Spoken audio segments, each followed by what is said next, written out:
Hello, I am Ronald Houston, professor of viola and violin at Southern Methodist University's Meadows School of the Arts in Dallas, Texas. Today, I'd like to talk about one of my favorite subjects to talk about, and that is William Primrose. William Primrose, the great viola player. Well, William Primrose wrote a wonderful, wonderful book called Technique is Memory. Technique is Memory is basically, to me, one of the greatest scale books ever written for a stringed instrument. What it does is it divides everything into what we call tetrachords. A tetrachord is a chord made of 4 notes. So how many fingers do we have? We have 4 fingers on the viola. We have number 1, number 2, number 3, and number 4. So a tetrachord could be the first and second fingers touching, the second and third fingers touching, the third and fourth fingers touching, or no fingers touching at all. So when we play a scale, a major scale, we have one of those combinations going at all times on each string. So each key can be practiced like this, but for this video, I'm just going to stick with the key of C major. So C major meaning no sharps and no flats. So a C major scale being like this.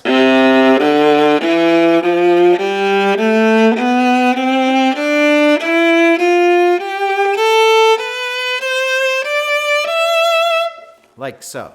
Now on each string, we have a different finger pattern. In other words, on the C string, we have the second and third fingers touching each other. Like so. And then on the G string, we also have the second and third fingers touching. And on the D string, we have the first and second fingers touching. And on the A string, we also have the first and second fingers touching. But in this book, we don't actually play that scale because we always play a scale where we start on a first finger and go up using all 4 fingers on each string in the same position. And after we do first position, we go to second position. After second, we go to third, etc., etc. Now, William Primrose writes this out in all of the keys. I'm only going to do this in C major today, so we're going to work on those notes and on the positions. I've shortened this a little bit, and I've made it very simple. For some reason, William Primrose wrote this whole thing in treble clef, and he started down here on the A, which is a violin A, and told the viola players to go down a fifth and just playing the treble clef as if you're playing a violin on the viola. But I've taken the liberty here and rewritten it so that it fits with the viola in viola clef, so that we can all read the viola clef and play in the positions and read it very easily. So a copy of what I did to transcribe this is down in the comments section below, so please take a look at that and download it for yourself so you can practice with it. I guarantee that this will help your playing immensely. So let's dive right in and see how this works. The first thing we see is a scale that starts on the first finger in first position, and it starts on a D, but don't forget, we are going to play in the key of C.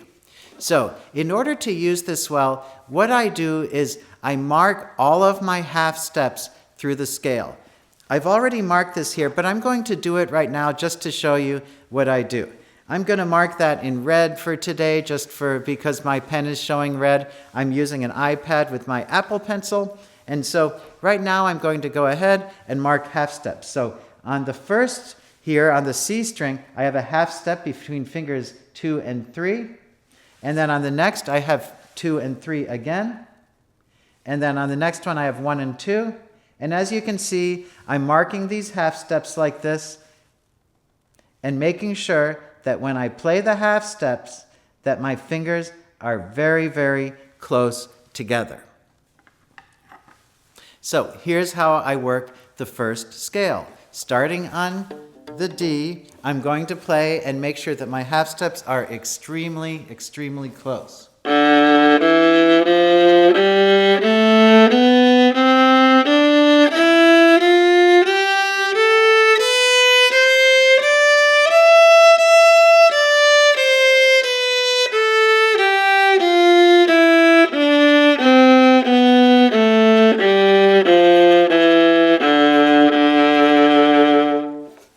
just like that. Now, right under there, I have exercises to help me figure out the half steps on each string.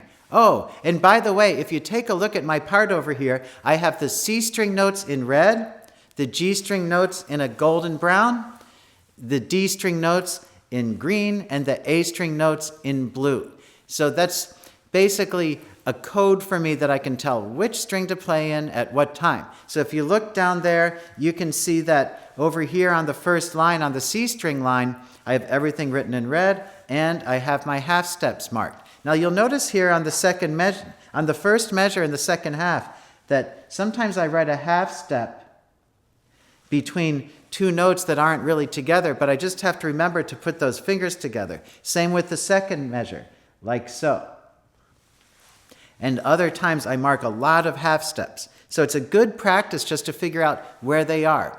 Now, you can practice each of these measures many times together so that you really get the feel of those half steps. So I'm going to do the first measure over here with one note per bow. As you see, I wrote here, practice with one note per bow, slurring 4 notes, and slurring 8 notes per bow. So there are many ways to practice it. You can do it with different rhythms, you can do it with different bowings, but basically, for now, let's just do it that way so that we can figure out these finger patterns. So C string, the first one.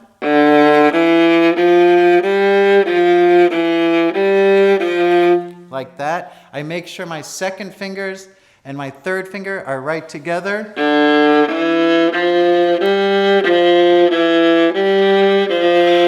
You notice that those two fingers are right next to each other like that. I'll go to the next measure.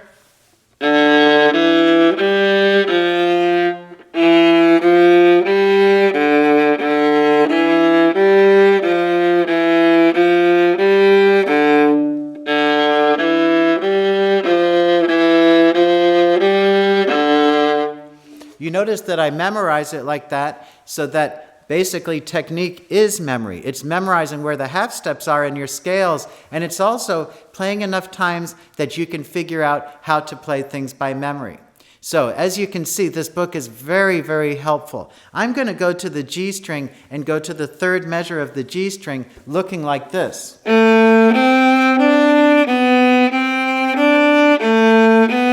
If you see over here,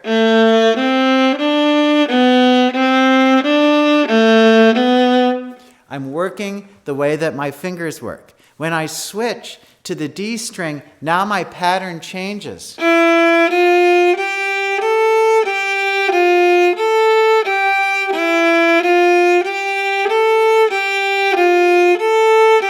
Like that.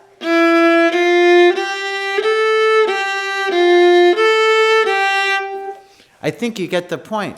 Then we go to the A string. I'll play the last one on the line of the A string so that we've at least heard each of the variations.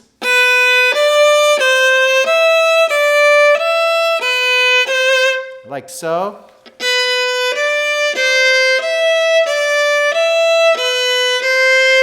Like that. And as you notice, my first and second fingers are tightly together. So I'm very aware that my half steps are extremely close, which means my whole steps are not close.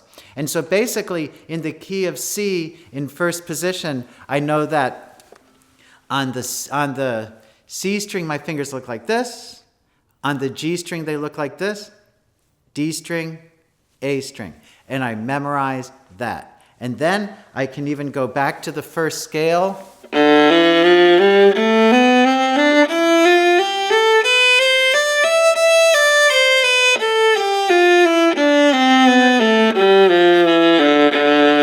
And play with some slurs and feel good that I've really, really learned that C major scale starting with the first finger on the C string. So then I'm going to go to the next part, and you'll get the idea of this very quickly. So that means I'm going to go to second position. I'm going to start in second position. I always find relative pitches, so I find the E, and I go like this. I don't like to go like this. I don't think it's as accurate as hearing the interval. Okay, for me that's a good E, and I'm going to play through the scale. Now you notice the half step has changed from being the second and third finger in first position. Now my half step is between the first and the second finger. So that's interesting to me. I'm going to go on with the scale. So now my finger pattern is number 1 and number 2 close again. Moving to the D string, I have to lower my first finger to the F.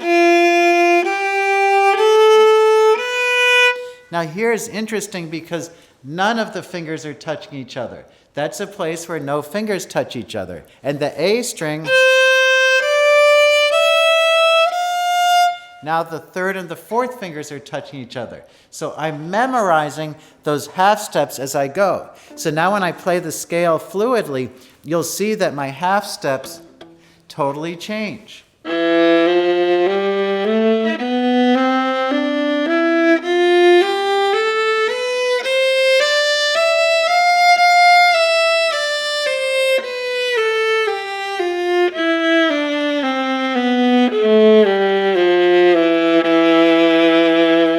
Like so. It's wonderful practice. Now, of course, the second position one here is much more difficult than the one that's in first position. So I'm going to go back and I'm going to play all of those exercises. Let's start on the C string. I'm just going to play the whole line on the C string.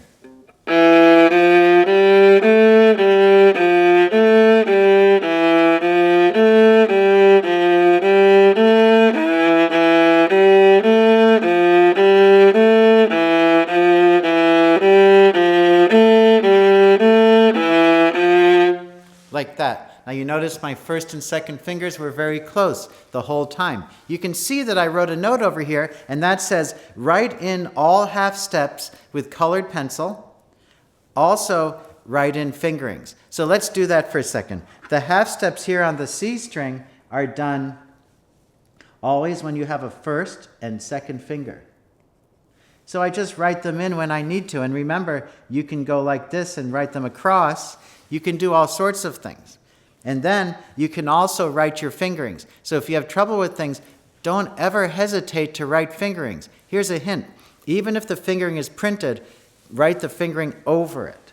So even though it says 1 here, I write 1 again, and I just write all of my fingers down. Like so. I try to write as neatly as possible. And basically, I'll write the whole line out. I'm not going to do it right now in the video, but you can see that this is a tool to be working with, so you need to be writing things down and making this book your own.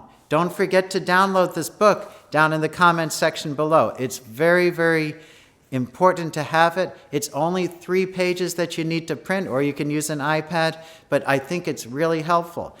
Okay, so I'm going to just play let's play the D string here.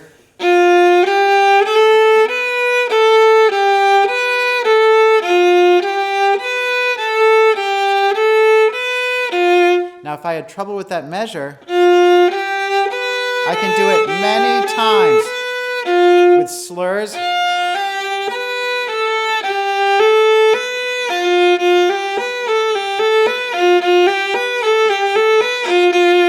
Like so.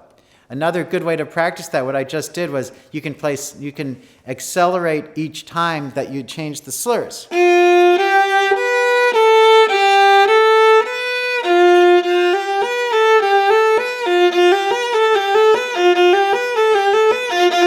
Like so. Now if we turn the page to the next page, we go to third position. So I'm just going to show you the third position scale. So here I start in first finger. I'm playing in the key of C. The first string, I'm going to have no half steps at all. The second, I'm going to have between the third and the fourth finger, then the third and the fourth finger again, and then the second and third finger.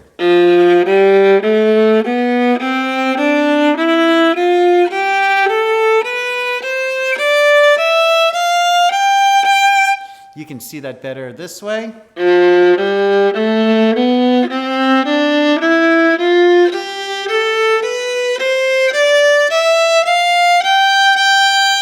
Like so.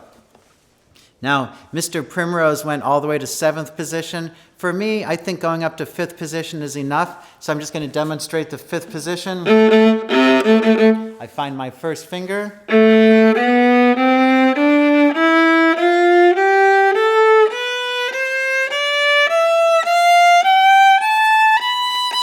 Like so. So we have different half steps all the time, and we're going to mark them, and then we're going to figure out how to do this. Okay, so is that it? No, it's not it, because one other thing that we can do is that we can make copies of this, and we can play this in different keys and write things in. So let's say I was playing in the key of D major, for example. So in the key of D major, now the half steps change. So on the C string, when I play the D major,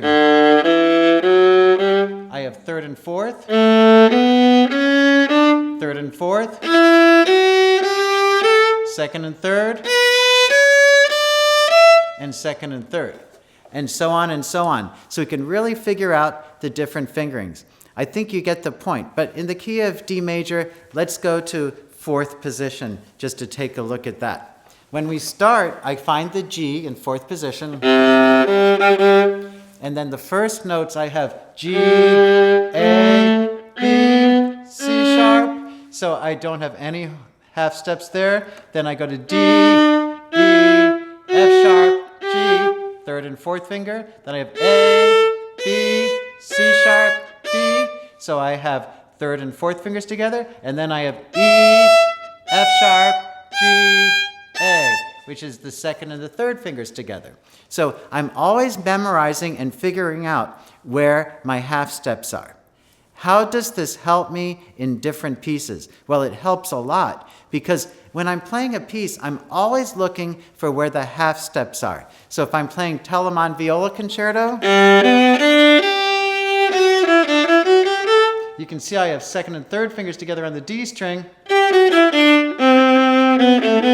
That's the third and the second fingers together, like so.